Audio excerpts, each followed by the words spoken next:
भारत के हृदय में, जहां घने जंगल और विशाल नदियां मिलती है, एक कहानी छिपी हुई है, साहस, दृढ़ता और मातृभूमि के लिए अटूट प्रेम की। ये कहानी है रानी अवंतीबाई लोधी की, एक ऐसी रानी जिसने ब्रिटिश साम्राज्य को चुनौती दी और अपने नाम को इतिहास में अमर कर दिया। 16 अगस्त 1821 को सिवनी जिले के छोटे से गांव मानकेहरी में अवंतीबाई लोधी का जन्म हुआ। वह एक सम्मानित लोधी परिवार में जन्मी थी। उनके पिता जमींदार राव झुंझार सिंह थे। बचपन से ही अवंतीबाई में साहस, नेतृत्व और न्याय की गहरी भावना थी। जैसे जैसे वह बड़ी हुई, ये गुण और मजबूत होते गए, उन्हें आने वाली चुनौतियों के लिए तैयार करते हुए। उनकी शादी राजकुमार विक्रमादित्य सिंह लोधी से हुई, जो रामगढ़ के राजा लक्ष्मण सिंह के पुत्र थे। उनके दो बेटे हुए, कुंवर अमन सिंह और कुंवर शेर सिंह, जिससे उनका शाही परिवार पूरा हुआ। 1850 में राजा लक्ष्मण सिंह का निधन हो गया और सिंहासन उनके पुत्र विक्रमादित्य को सौंप दिया गया। लेकिन किस्मत को कुछ और ही मंजूर पड़ गए और उनके दोनों बेटे अभी नाबालिग थे। इसलिए राज्य की जिम्मेदारी रानी अवंतीबाई कंधों पर आ गई। एक रानी और मां के रूप में अवंतीबाई ने राज्य के मामलों को बुद्धिमानी और करुणा के साथ संभाला। लेकिन उनका साहस तब और परखा गया जब अंग्रेजों ने रामगढ़ को कोर्ट ऑफ वार्ड्स के तहत ले लिया और प्रशासन के लिए शेख सरब हक को नियुक्त किया। अवंतीबाई ने इसे अपनी सत्ता का अपमान समझा।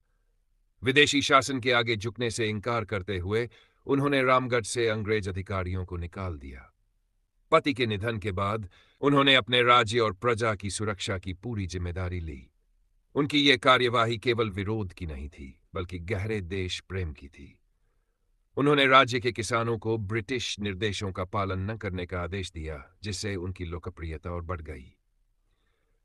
वर्ष था 1857, एक ऐसा वर्ष जो भारतीय स्वतंत्रता संग्राम के पहले युद्ध के रूप में इतिहास में दर्ज हो गया।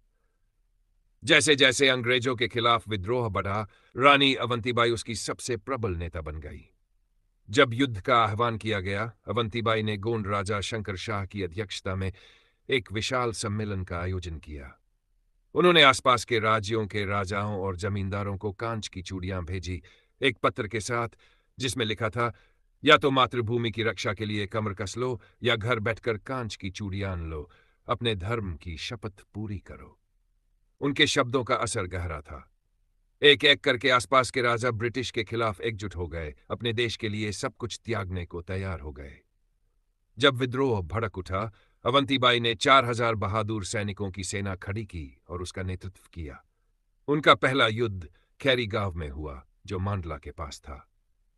अपनी रणनीतिक कुशलता और अद्वितीय साहस के साथ उन्होंने ब्रिटिश डिप्टी कमिश्नर वडिंगटन और उसकी सेना को हरा दिया, जिससे वह मांडला से भागने पर मजबूर हो गए। लेकिन ब्रिटिश आसानी से हार मानने वाले नहीं थे। वे एक बड़ी सेना के साथ लौटे, जिसमें रीवा के राजा भी शामिल थे। इस बार उनका लक्ष्य रामगढ़ था, जो अवंतीबाई के राज्य का हृदय था। भारी मन से अवंतीबाई ने देवहरिगढ़ की पहाड़ियों में शरण ली। लेकिन ब्रिटिश जो उनके पीछे लगे थे, उन्होंने रामगढ़ में आग लगा दी और फिर देवहरिगढ़ की ओर रानी पर हमला करने के लिए चल पड़े।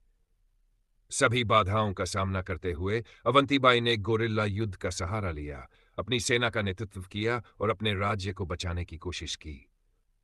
कई दिनों तक उन्होंने और उनके वफादार योद्धाओं ने बहादुरी से लड़ाई लड़ी। लेकिन ब्रिटिश सेना बहुत मजबूत और बड़ी थी। ये महसूस करते हुए कि हार निश्चित है, अवंतीबाई ने मातृभूमि के लिए अपना जीवन बलिदान करने का फैसला किया। 20 मार्च 1858 को उन्होंने खुद को छुरा घोंप लिया और वीरगति को प्राप्त हुई।